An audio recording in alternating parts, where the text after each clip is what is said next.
Alright, hello everyone. I'm going to post this video on my son's channel, Jaden's Book Review.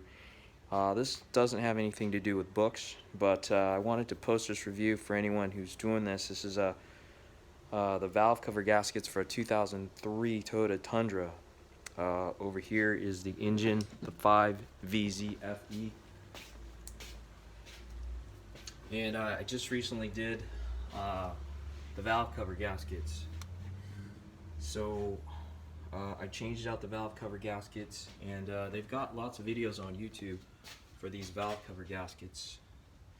And the job, I've never done this before, but like I said, I do all the maintenance on this truck, and it took me almost about 2 days. And I'm going to post this video to anyone else who is going to do this job, and maybe some tips for anyone. I've heard of different reviews on the gasket, and this is actually the old gasket, the original gasket, and these were, I bought this in a kit, and I heard some good and bad things about these silicone blue gaskets, and I decided not to go with them because I had researched that these possibly might leak after a year. So I went ahead and paid the $30 a piece for these original from the dealership. And only time can tell how that works out, but I hope I don't have to do this job again. And some other useful tips with this job is when you're in there, well, we'll go over the spark plugs later. These are the half moons, and I strongly recommend for anyone doing this job to purchase these half moons from probably original manufacturer, the dealer, because when I pulled this one out, this one here, it broke, and I wasn't pulling hard, but they have a little lip on these things, and maybe after 18 years or so they get brittle, and so that broke, and that held me back a bit, so I had to pick up some of these. I highly recommend purchasing these end caps. They're actually made of rubber, and the rubber hardens and ends up leaking, so I highly recommend purchasing these. That has to do with the gasket. And there's another trick. These are the tube seals for the spark plugs, and they're in the valve cover. And I've seen videos on how to remove these, and I'll say that it took me about 10 minutes, 15 minutes to figure out how to remove these. But once I understood it, they come out quite easily. So what you would do is simply take a screwdriver. Let me get a screwdriver here.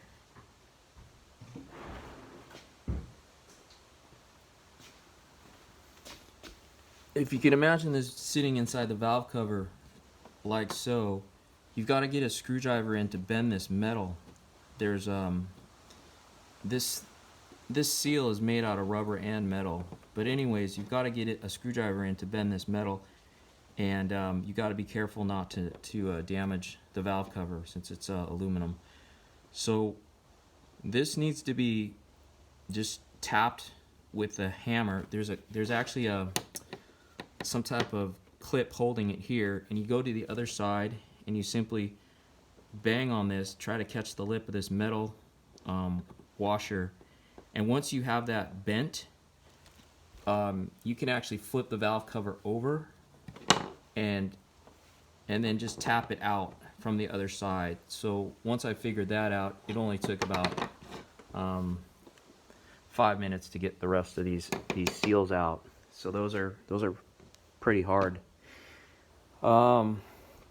Moving on, if you're in this job, if you're doing this job, the spark plugs are right there for you to change. And this is an old spark plug that has probably 40,000 miles on it, and this is the one I took out. And I don't know if the camera will show it, but the gap on this is much wider than the new ones, and even the old ones the old one that I had taken out possibly 6 or 7 years ago. I did end up buying a new gasket for the The throttle body, this was not from the dealership, and this did not match exactly what was there, the original, so I ended up not using it, and I used the original that I had in there. Even though I probably should replace it, I could probably do that at another time, but I don't know. I'd recommend purchasing original equipment from the dealership, such as these parts. And if you can see, I've got a thermostat because I did some more work on the truck earlier. But this is an aftermarket thermostat, and this is the original from Toyota, and there's quite a big difference. So for those of you who might be wondering, I would definitely opt to stay with Toyota's original than going with an aftermarket product that could come back to haunt you. You just don't know. So these are some suggestions.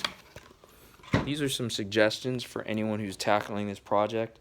Again, it took me almost 2 days because I've never done this project before, but maybe if I had to do it again, I could probably get it down to a day. Another thing about this this project, once you get in there, is when you torque down these bolts. It's probably hard to see. You probably can't even see that. But the valve cover bolts need to be torqued down to, I believe it's in the 56 inch-pounds, and that takes some time. That takes a little bit of time to put it in by hand, and then there's a sequence to go ahead and start torquing it down, and it goes little by little by little. It must have taken, I don't know how long to do that, but it's a time-consuming process putting it back together in a meticulous order, making sure everything fits, making sure everything works properly. I test drove it. It runs good for now, but you never know how things turn out until later. So maybe I can put another video on how the original OE gaskets work, and I'll make another video in the coming months. All right, thanks.